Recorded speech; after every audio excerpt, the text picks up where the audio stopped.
Last week, through the parable of the sower, Jesus challenged us to become good soil and to bear abundant fruit. This week, he continues to teach us about the kingdom of God through another familiar parable. A farmer sows good seed in his field. But during the night, an enemy comes and sows weeds among the wheat. When the servants discover what has happened, they ask whether they should pull out the weeds immediately. Surprisingly, the master tells them to wait until the harvest. The wheat and the weeds must grow together for a time. Only at the harvest will the separation take place. This parable reveals an important truth about our world and about our own hearts. God has created everything good, yet evil continues to exist.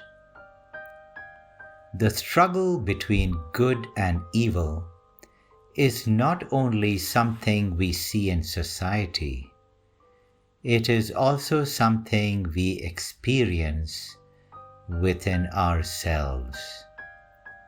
St. Paul speaks honestly about this inner battle when he writes, "I do not do the good I want, but the evil I do not want is what I do." Romans chapter 7, verse 19.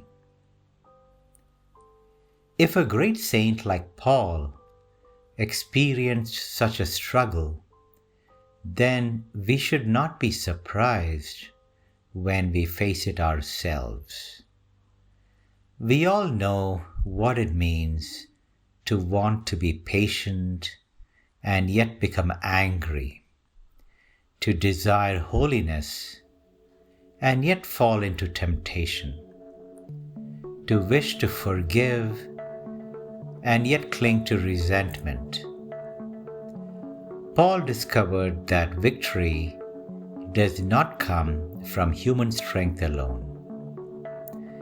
When he prayed for help, the Lord answered him, "My grace is sufficient for you, for power is made perfect in weakness." 2 Corinthians chapter 12, verse 9. The Christian life is not about pretending that the struggle does not exist. It is about trusting that God's grace is stronger than our weakness. The parable also reminds us that evil is real and active in the world. Jesus says that the enemy came when the people were asleep. The devil constantly seeks to weaken faith, create division, and draw people away from God.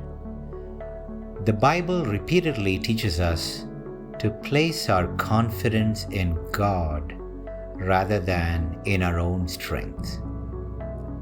The psalmist proclaims, "Even though I walk through the valley of the shadow of death, I will fear no evil, for you are with me." Psalm 23, verse 4. The story of Job offers a powerful example of such trust. Although he endured immense suffering and temptation, he remained faithful. Even when others urged him to abandon God, Job declared, "The Lord gave and the Lord has taken away. Blessed be the name of the Lord." Job chapter 1, verse 21. What then can we do about the darkness we see around us? A simple story offers an answer. One evening, as the sun was setting, it asked, "Who will give light to the world after I'm gone?" Everything remained silent. Then a small firefly stepped forward and said, "I shall try my best." The firefly could not illuminate the entire world, but it could bring light to the small place where it was. We often spend much time complaining about the darkness in society, in the church, or in the world. Jesus asks us instead to become lights. We may not solve every problem, but we can bring kindness where there is hatred, hope where there is despair, and faith where there is doubt. Dear brothers and sisters, the message of today's gospel is both realistic and hopeful. Jesus does not promise that evil will disappear immediately. Wheat and weeds will continue to grow together until the final harvest. Yet, he reminds us that God remains in control and that goodness will ultimately triumph.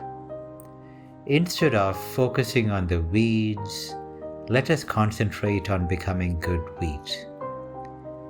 Every Christian is called to reflect the light of Christ.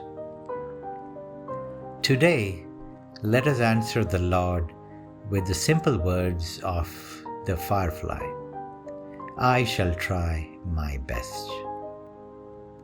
If each of us makes that commitment, then the kingdom of God will continue to grow, and the light of Christ will shine more brightly in our world.